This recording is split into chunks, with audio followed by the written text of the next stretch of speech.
responds with this latest 200 ballistic missile fired into Israel by Iran.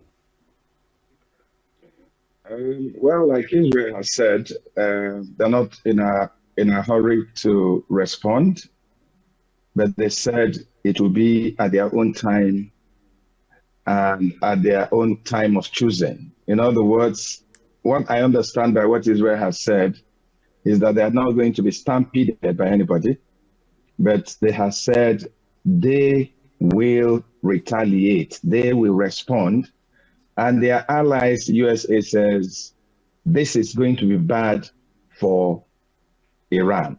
So what the world is waiting for is when and how. Indeed, I'm just wondering, really, do we see a possible third world war? Because just hours ago, we saw Russia asking Israel to withdraw from Lebanon and from Gaza, and then we see Iran firing ballistic missile. And so it does look like there might be some sort of alliance between Russia, Iran, and maybe China, and then US and Israel. Do you see this turning into a third world war? Okay, first, let me just give you a little background. And that is why you see the UN and a lot of diplomats across the world saying that, look, we need to approach this with carefulness. This is a complicated situation. It's a complicated situation that a lot of interests across the world would try to take advantage of. Let me explain. You know that Russia has been having a running battle in Ukraine with the West. Not too long ago, it got so bad that Russia had threatened it would use its nuclear weapons if armaments that are supplied by the West is used by Ukraine in attacking Russia.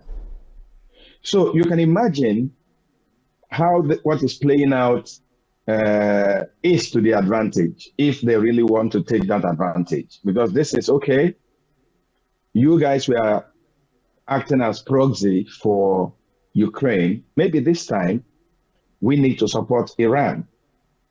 So it is a very complicated issue that every reasonable person anywhere in the world must be calling for caution. Unfortunately, the United Nations that is calling for caution is being,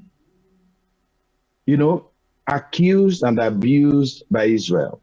If you saw the reaction of Israel when the UN Secretary General Guterres called for a cessation of hostilities and all that, they were really, really mad. Do I see a third world war? Maybe not like tomorrow. But if what is going on is not stopped, if what is going on is not controlled, if what is going on is not brought to a round table to see how it can be resolved, a third world war may not be very far away. But I don't see it happening tomorrow. I don't see it happening the day after. But if the right things are done, if America can, play its role of being an arbiter in this crisis and not completely take sides with one party. If Russia would also look at it and not look at the advantages they are going to take from it, if China, if the permanent members of the United Nations would look at this as a challenge for the world, maybe we'll get out of it without a third world war. Okay, I'm just wondering what you make of what African leaders will be thinking at this moment. Nigeria, South Africa, Egypt, as it stands, how should Africa be reacting to what's going on? Well, Africa is divided. Of course, you know that South Africa, from the beginning of this crisis, has taken a position. For South Africa, they think that Israel is not doing the right thing. South Africa thinks that what is happening in Gaza is genocide. And they not only said it at the United Nations, they went to court to prove their case, and a number of countries joined them. The African group is divided. Some are not, of course, some are not coming out to condemn any of the parties. They are just in between the lines.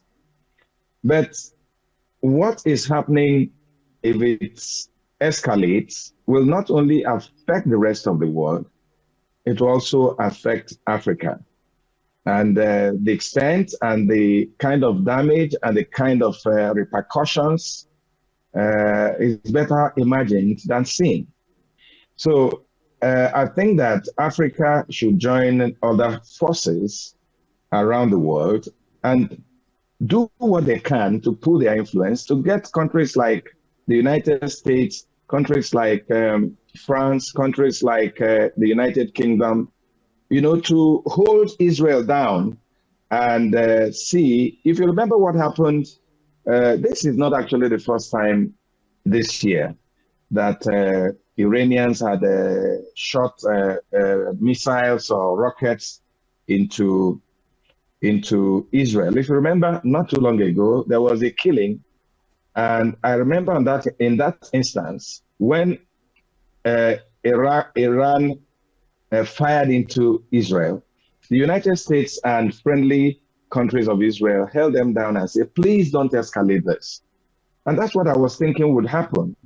But you see the kind of belligerence that we are seeing America leading at this point. I am afraid whether Israel can be convinced to, calm down, as we say in Nigeria. But if that doesn't happen, honestly, with wars, you know how it starts, and when it starts, you don't know how and when it will end. This is really a very, very complicated situation. It's unfortunate that this is happening at the time where we're having the 79th United Nations General Assembly in the United States. And one would wonder whether that particular meeting leaves, its, points in the lives of countries. One would have thought that opportunity where leaders are gathered would find some sort of lasting solution to what's going on. But it does look like the more the meeting, happened, or the more the meetings, went further, the escalations, further, get heightened.